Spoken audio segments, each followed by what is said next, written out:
Okay, to our last stage in our simultaneous equations. So I am going to question 22, and that is 7x minus 3y is equal to 14, and 5x minus 2y is equal to 10. Okay, so I'm going to multiply the top line by the coefficient of the x on the bottom line, which is 5. And then I'm going to multiply the bottom line by the coefficient of x on the top line, so it's times 7. So now that's going to leave me with 7 5s are 35x minus 15y, and then 14 by 5, and that'll give me 70. Okay. And then we'll have 5 times 7 is 35x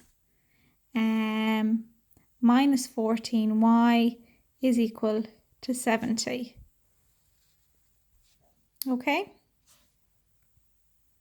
Now we can see here that if we add them at the moment, because we've got 35x plus 35x would give you 70x.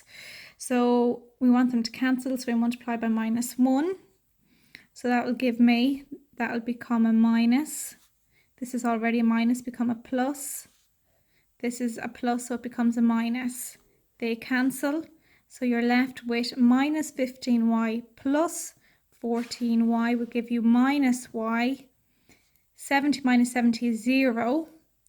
So y is equal to, so this is a 1. We know when there's no number in front of the letter, it's a 1.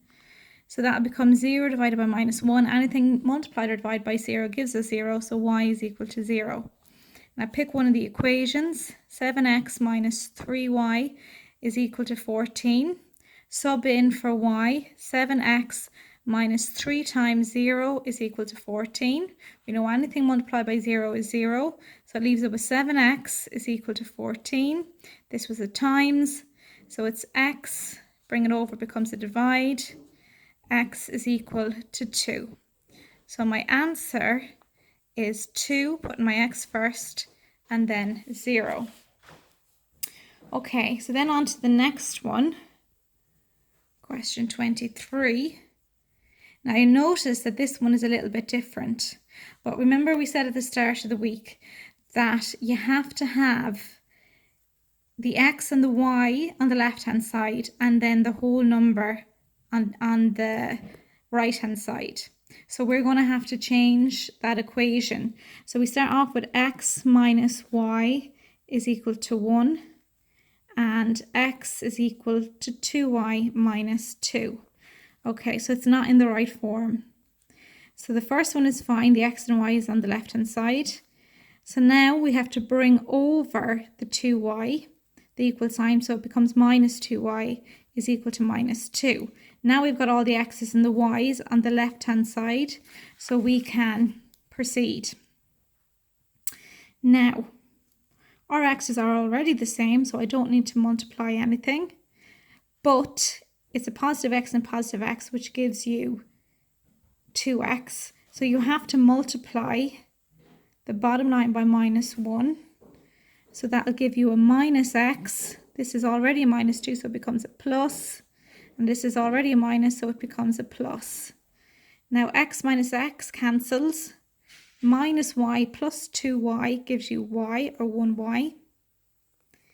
And 1 plus 2 gives you 3. So there's y is equal to 3. Now you have x minus y is equal to 1, bringing down the top equation. Sub it in for y. Get x on its own, bring over the 3, becomes a plus. X is equal to 4. So your answer is 4, 3. Okay? So I want you to do 24, 25, 26, 27, 28. 1, 2, 3, 4, 5. So just don't forget here, you have to bring over the y, it becomes a minus y, so it'll be x minus y equals 6. This one here, we have to bring over the y, so we get x minus y is equal to 4. This one here now, and 26 there, you're going to have to bring over the whole number because whole numbers to the right, letters to the left. So it'll be x minus y is equal to minus 3. Then this one here, To bring over the minus y becomes a plus y, and there's nothing left, so it's equal to 0. So be careful there. This one here, bring over the y, so it'll be x minus y is equal to 0. There's no whole numbers here. And then down here, bring over the minus 2y becomes a plus 2y is equal to 0. And then y minus x is equal to minus 9. Okay, so off you go doing those for tomorrow. I'll put up solutions tomorrow, send me on your work. Any problems, just email me.